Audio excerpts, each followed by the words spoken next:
In previous two videos on trekking poles that we released, in the first video we talked about the introductory level of information on trekking poles. We also talked about various do's and don'ts associated with the trekking poles in regions like snow and glaciers. Down the line in the second video, along with my mountaineering buddy and friend Jerry Potton, we talked about advanced features of trekking poles, and we talked about various properties and compositions of those trekking poles and its use on the terrains like snow. In this video we will be talking about the use of trekking poles in three different scenarios while trekking. First is without trekking poles, the second one is with single trekking pole, and the last one is with double trekking poles. Before we proceed ahead, guys, let me tell you something, that I am an individual who has been born and brought up in a region where there was no playgrounds. There were no flat playgrounds. The only playground which we had were the trails in the hill slopes running up and down. So I spent my entire childhood that way. So the understanding of the various aspects associated with trekking in the hills comes to me quite naturally. Now, another thing that I would like to bring into your attention is that if you have been observative enough, you would have seen that the trails in the hills are generally in zigzag manner. That's an indication that the most common way of walking in the hills is zigzag. Hardly you would have seen a route or a trail moving straight up or down, because people do not prefer to walk that way. If you would have been more observative, you would have seen people in the hills generally walk without any pole, any stick.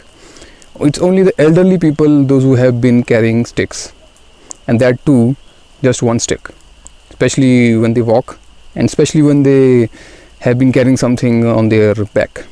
So that's a indication that people in the hills, those who regularly walk up and down, are very much comfortable without a trekking pole, a stick, or maximum with just one stick. They are just not comfortable carrying two sticks, right?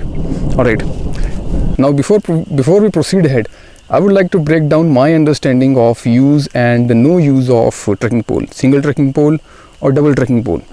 How I have understood it and how I would like to break down is something like this. First of all, without trekking pole, on a flatter surface, when you walk, when you trek with a load on your back, without a trekking pole, personally to me, it causes no hassle. It's absolutely something that comes to me naturally, irrespective of the load. So when I'm walking on a flat region, flat surface, I will walk normally. When I'm descending down, depending upon the terrain, most likely I would use the side step. And if I need to walk or if I need to descend down faster, I would use side steps along with zigzag traverser. Same while ascending up. If I am on a slope that is up to 30 degree of elevation, I will walk normally without using any specialized technique. The moment I step upon 30 to 40 to 45 degree or higher elevation, I would start using my side steps. And if I sense that using side step in a single line of travel is not enough, I will start using my side steps along with zigzag motion. Alright, of course, as I am not using any trekking pole, there is nothing to share my weight. All the weight will be on my thighs and my ankles. If I am fit enough, I will be able to carry on. But in the mountains, whenever you are venturing out, it's not just a matter of fitness. You need to be mindful, you need to preserve your energy for adverse situations, right? So I would prefer to carry maximum one trekking pole. Now when I am with one trekking pole, the main advantage is that my weight is being shared. On a flatter surface, the trekking pole is still helping me to some extent, but the maximum purpose of trekking pole comes into use the moment I am descending down. When I am descending down, I will keep my trekking pole towards the hillside. Now when my trekking pole is towards the hillside, it starts sharing my weight, as a result of which the load on me feels lighter, and it also helps me from sliding down in case it happens to be so. While descending down, even with a single trekking pole, the most suitable way of descending for me would be side steps, and side steps along with zigzag manner. The moment I am on a portion that is of elevation that is about 40 to 45 or higher, I would definitely use my side steps along with zigzag traversal. And similarly, if I am descending, I would again use my side steps along with zigzag traversal. You can move in a straight line of direction while your side steps are in action only till the time the elevation allows you. When it becomes more steeper, let's say above 45, then it's the time for you to switch on to side steps along with your zigzag traversal. This will not only make your entire process of trekking up or down easy, it will also help you in saving your energy, and above all, if you have a stick with you which is always towards the hillside while traversing up or down, it will help you from sliding down.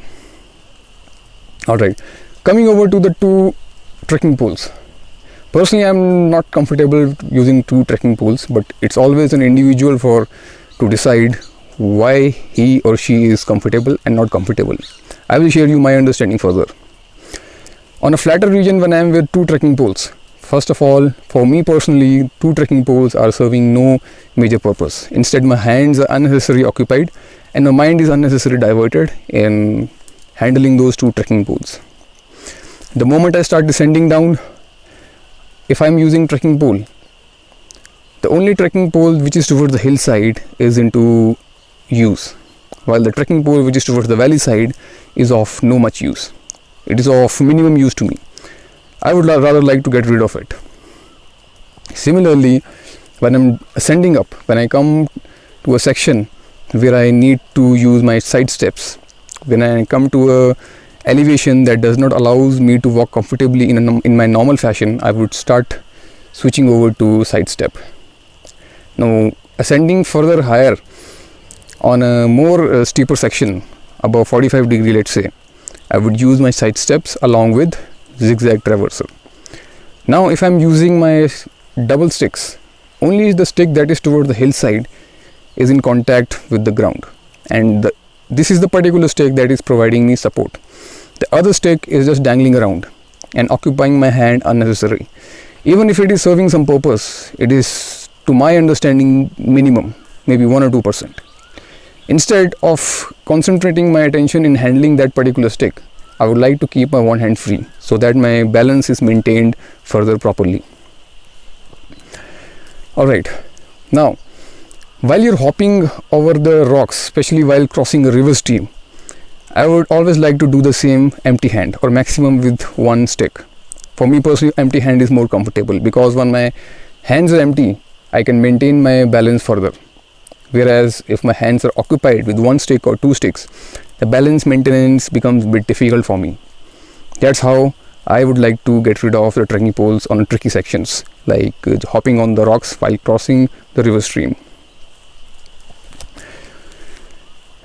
In case I try to move with double sticks in a straight line of sight on a section that is more than 45 degree of elevation, if I try to push myself for longer, it will become more strenuous for my ankles and for my overall body. Even with two trekking poles, I would not like to proceed ahead in that particular manner.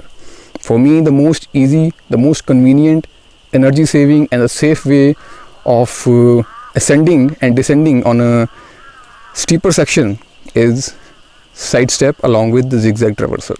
In case I have to step down, in case I have to descend down in a fast manner, still I would do so with side steps. Ladies and gentlemen, this is my understanding about the use and no use of trekking poles. Mountaineering is a lot about improvisation. If something might work for n number of people, might not work for you. If something that works for you might not work for n number of people. So there is no hard and fast rule. What remains the same is fundamentals. I haven't seen any field where the fundamentals change. If you have strong hold upon your fundamentals, you can always improvise upon other techniques as per your suitability and as per your comfort and safety. I hope you like this video. Please like, share and subscribe. Feel free to engage with us, leave a comment, feedback, and if you want to go on a trekking tour with us, get in touch with us. If you want to procure some equipment for yourself, we can get you the same of very high quality and of much better specifications than what is generally available in the market. Stay in touch with us. See you soon. Thank you.